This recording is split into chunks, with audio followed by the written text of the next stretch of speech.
Assalamualaikum warahmatullahi wabarakatuh. Berjumpa lagi dengan saya Agus Indro Priyono. Pada kesempatan kali ini saya akan mengajarkan teknik pemesinan bubut untuk kelas 11 TP. Oke. Tanpa berlama-lama, langsung saja kita masuki ke kompetensi dasar yang akan kita pelajari pada semester ini. Dan untuk kompetensi dasar yang akan kita pelajari di semester pertama, kelas 11 atau semester 3 ini,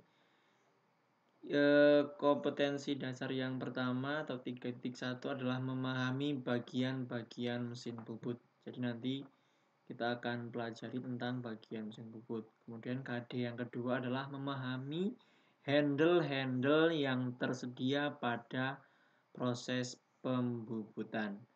Kemudian KD yang ketiga adalah memahami mesin-mesin bubut untuk jenis pekerjaan tertentu yang disyaratkan. Jadi ada beberapa jenis mesin bubut yang nanti perlu kalian pahami.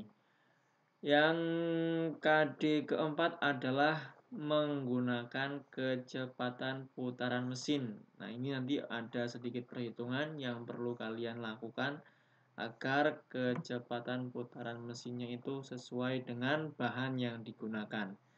Kemudian KD 3.5 atau yang kelima adalah menentukan kecepatan putaran mesin berdasarkan tabel yang tersedia untuk pemotongan atau pembubutan. Nah, tabel kecepatan putaran mesin ini terdapat di mesin bubut. Kemudian yang keenam adalah mengidentifikasi alat potong yang sesuai dengan pekerjaan mesin bubut. Yang ketujuh, menggunakan alat potong sesuai dengan keperluannya. Yang ke-8 sampai ke-13 ini nanti kita pelajari di semester kedua atau semester keempat. Jadi kita lewati saja.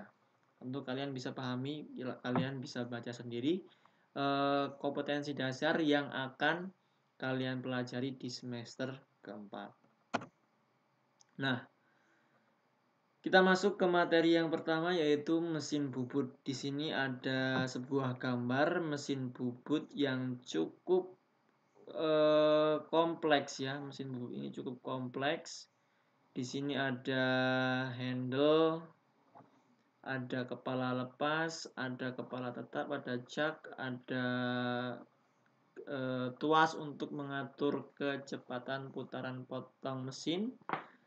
Ada juga ini eretan, ini ada lampu, ada meja mesin.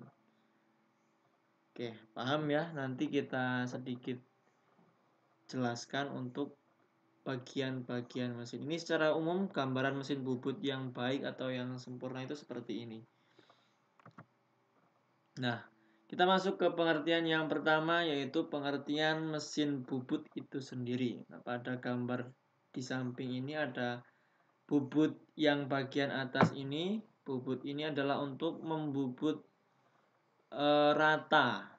Rata ini digunakan rata kiri ya, arahnya ke kiri. Dan ini adalah bubut pahat potong untuk memotong benda kerja. Dan pengertian dari mesin bubut adalah salah satu jenis mesin yang paling banyak digunakan pada bengkel-bengkel pemesinan, baik itu di industri manufaktur, lembaga pendidikan, kejuruan, dan lembaga diklat atau pelatihan. Fungsi mesin bubut standar pada prinsipnya sama dengan mesin bubut lainnya, yaitu untuk membubut muka atau facing, membubut rata atau bertingkat, tirus, alur, ulir, bentuk, mengebor, memperbesar lubang, dan mengkartel serta memotong.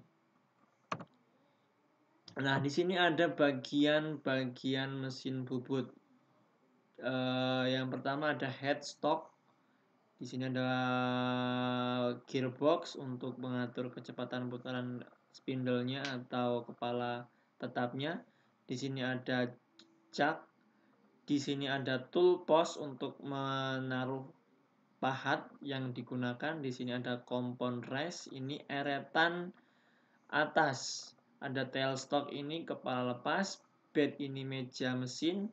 Lead screw ini adalah poros pembawa. Di sini ada carry. Carry ini adalah eretan, dan feed shaft ini adalah poros pemakanan. Oke, itu ya cukup jelas. Mari kita pelajari secara lebih detail lagi. Yang pertama adalah kepala tetap atau headstock. Nah, kepala tetap ini atau headstock terdapat spindle utama mesin yang berfungsi sebagai dudukan. Beberapa perlengkapan mesin bubut diantaranya adalah cekam atau cak, collet adalah untuk memasang benda kerja, senter tetap kalau kita akan membut tirus, atau plat pembawa rata atau faceplate, plat pembawa berekor atau driving plate. Alat-alat perlengkapan tersebut dipasang pada spindle mesin berfungsi sebagai pengikat atau penahan benda kerja yang akan dikerjakan pada mesin bubut. Jadi ini adalah alat yang digunakan untuk mencekam atau memegang atau mengikat benda kerja yang akan kalian potong menggunakan mesin bubut. Yang kedua ini ada tailstock atau kepala lepas. Nah, bentuknya seperti ini. Ini ada tailstock ini digunakan sebagai dudukan center. Nah, ini centernya ini rotary center atau yang bisa berputar atau yang tetap tidak bisa berputar. Bisa juga dipasangkan di sini. Ini ada cekam bor atau drill dan mata bor bertingkat tirus pemasangan yang dimasukkan pada lubang tirus sleeve kepala lepas. Nah, di sini nanti bisa dipasang poros yang akan dibubut tirus. Seperti ini adalah contoh bentuk kepala lepas.